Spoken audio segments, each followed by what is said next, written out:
Have you ever had one of those mornings where you wake up and the house feels a little too quiet?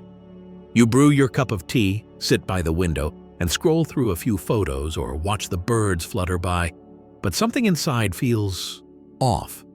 Not sad necessarily, just a little empty, a little quiet, a little lonely. If that's something you've felt lately, or even if it creeps in once in a while, you're not alone.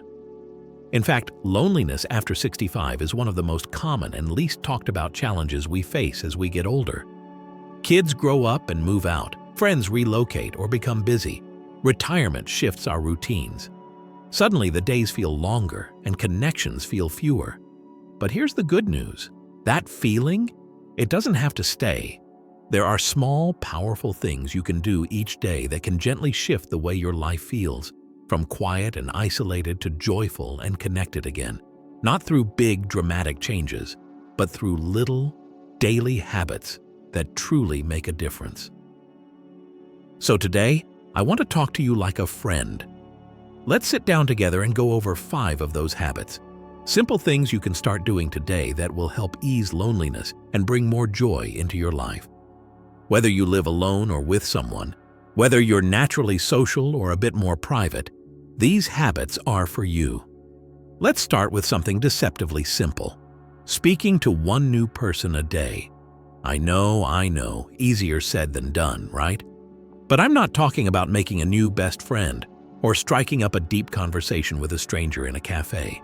I mean a small, everyday interaction. Saying hello to your neighbor as they water their garden, asking the cashier how their day is going, chatting with the mail carrier for a minute or two. What happens when we do this, even briefly, is that our brains start to light up in ways that mimic deeper social connection. A smile, eye contact, a few kind words. It might not seem like much in the moment, but these tiny exchanges build a sense of belonging and emotional connection. Over time, they can snowball into more meaningful friendships. They remind us that we're part of the world, that we matter, and that others see us too. And here's a little tip. If you find it awkward to start a conversation, try leading with a compliment. Something simple like, "I love your jacket," or "These apples look great today, don't they?" It breaks the ice and makes both people feel good. Now, let's move on to another habit, one that's less about reaching out and more about reaching inward. Writing a joy journal. Not a long diary entry, not a novel. Just 3 short lines every evening. What made you smile today? What moment felt peaceful? What made you feel proud or connected or grateful? See, when we're feeling lonely, our minds naturally focus on the quiet, the empty chairs, the missed phone calls, the silence after dinner. But when you start the practice of writing down little joys, even if it's just, "My tea was the perfect temperature," or "A bird landed near me," you begin to train your brain to notice the good. You start to realize that joy still exists all around you, even in small, quiet ways. And something beautiful happens when you do this consistently. The world starts to open up again. You might find yourself looking for joyful moments throughout the day, just so you can write them down later. It's a soft shift, but a powerful one. I remember someone once said, "What you focus on expands." And it's true. If you focus on what you've lost, that feeling will grow. But if you focus on what you still have, the sunlight, the laughter from a TV show, the comfort of a warm blanket, those feelings grow too. And so does your joy. Now, maybe you're thinking, okay, that all sounds nice. But what if I just don't feel motivated to do any of that? What if I'm stuck in a rut? That's real. That's valid. And that leads us to something else that can help. A daily movement ritual. And no, I don't mean hitting the gym or doing anything intense. I mean a gentle, enjoyable movement you do every day, ideally outside if you can. A 10-minute walk, stretching on your porch while the sun comes up, dancing in your kitchen to your favorite oldies track. The goal isn't to exercise, it's to shift your energy. Because when we move our bodies, we move our moods. We shake off the emotional cobwebs that gather when we stay still for too long. We connect with our environment. The air, the light, the sounds. And most importantly, we reconnect with ourselves. Sometimes just putting on your shoes and stepping outside is enough to shift a lonely day into a peaceful one. And if you make it a habit, even something as small as, I move for 10 minutes every morning before I eat breakfast, your brain starts to anchor joy to movement. It becomes a reliable, daily source of light. There's something empowering about creating these kinds of routines, especially when they're completely under your control. No one has to schedule it for you. You don't need to rely on anyone else. You get to choose it.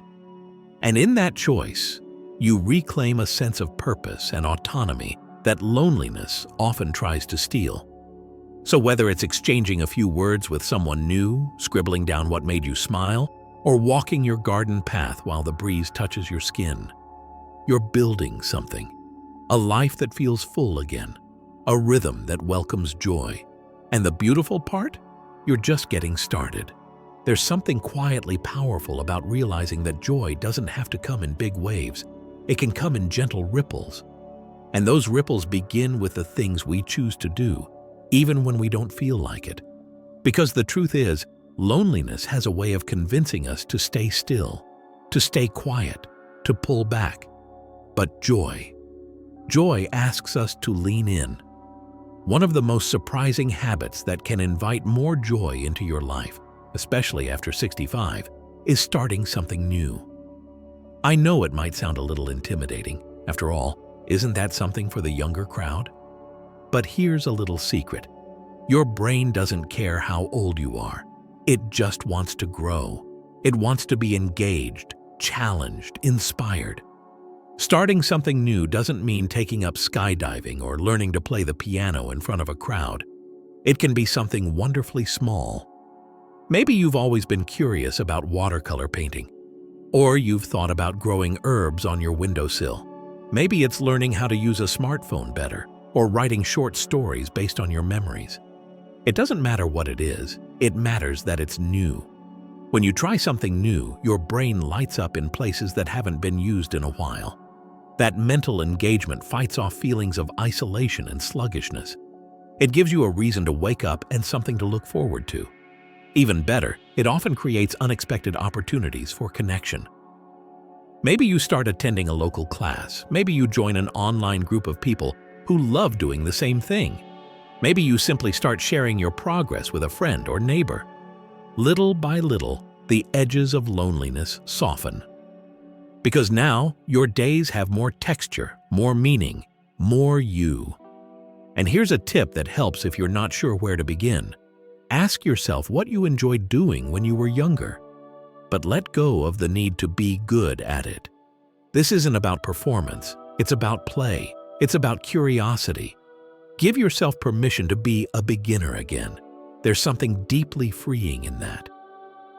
Now, as beautiful as it is to try something new, there's another habit that's just as important. And it's one many people overlook. It's the habit of giving. When we're feeling lonely, it's easy to slip into the mindset of, I don't have enough. Not enough time, not enough energy, not enough people around. But something incredible happens when we shift that energy outward.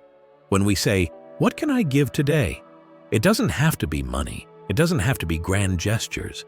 Giving can be as simple as calling someone who lives alone and asking how they are, sending a kind note, baking a little something and sharing it with a neighbor, offering to help someone figure out their new phone, giving a compliment, a smile, a prayer.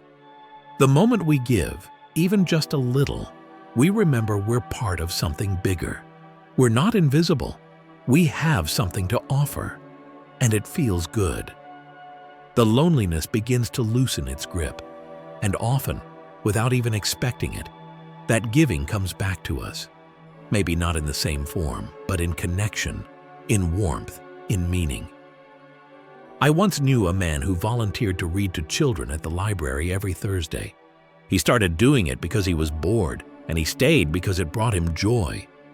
He told me, they don't care how old I am. They just like that I show up and make silly voices. And week after week, he felt less alone because he was needed. And that's the heart of giving. It reminds us that we matter. Now, giving is a habit that feeds the soul, but for it to really blossom, there's something else we need to practice alongside it, and that's receiving.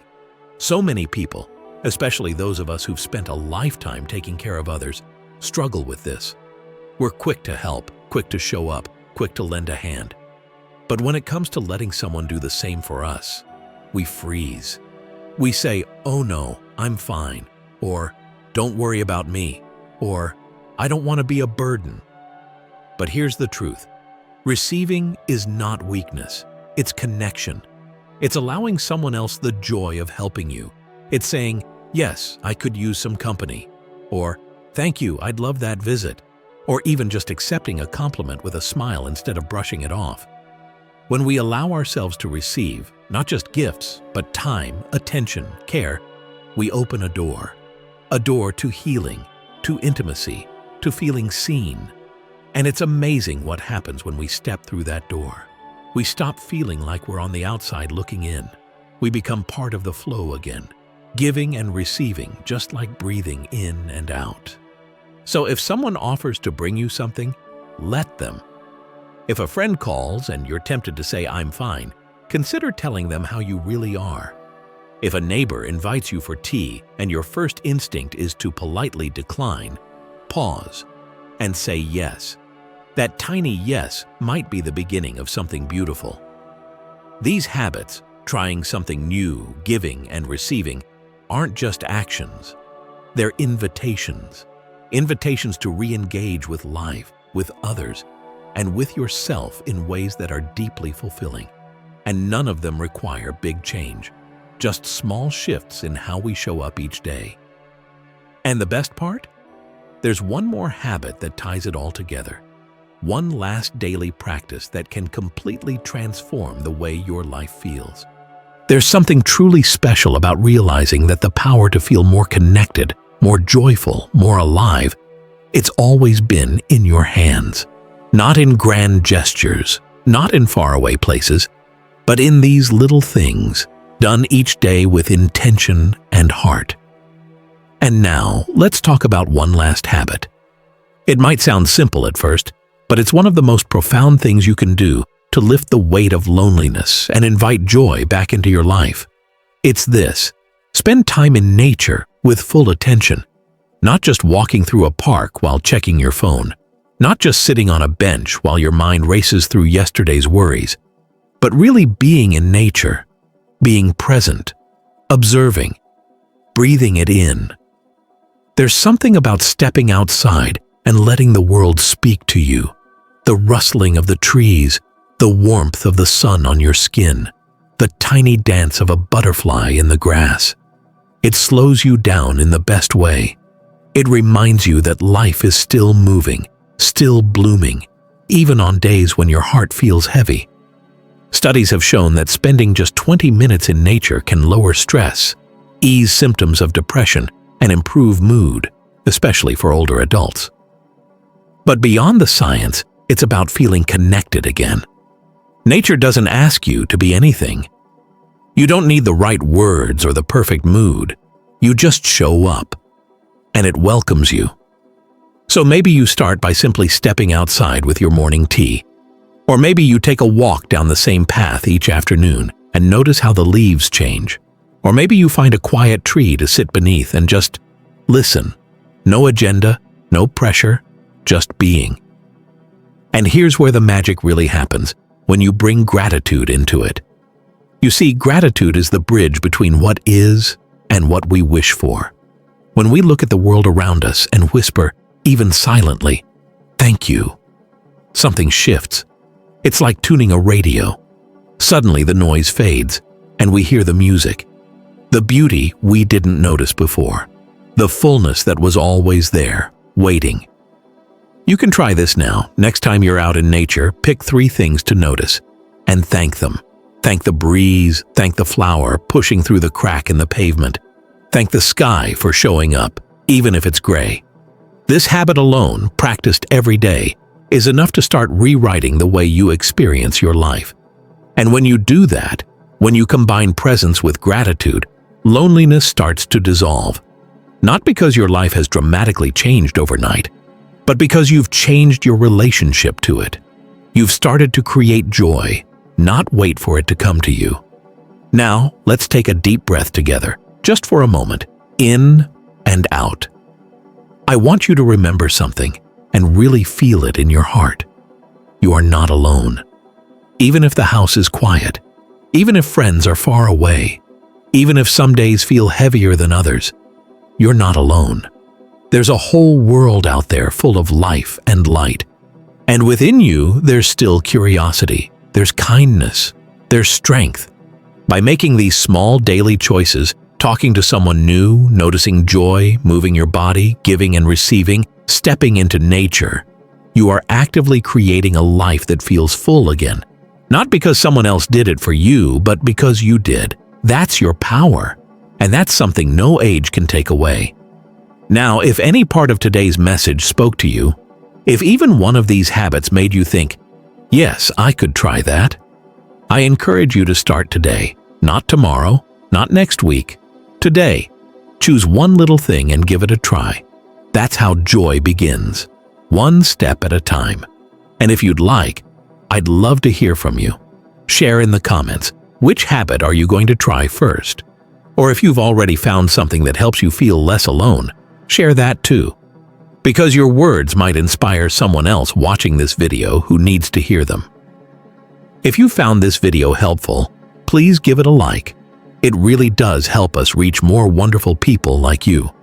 And if you want more content like this, uplifting, real, and designed for you, subscribe to the channel. We've got so much more to share together. Remember, this chapter of your life, it matters.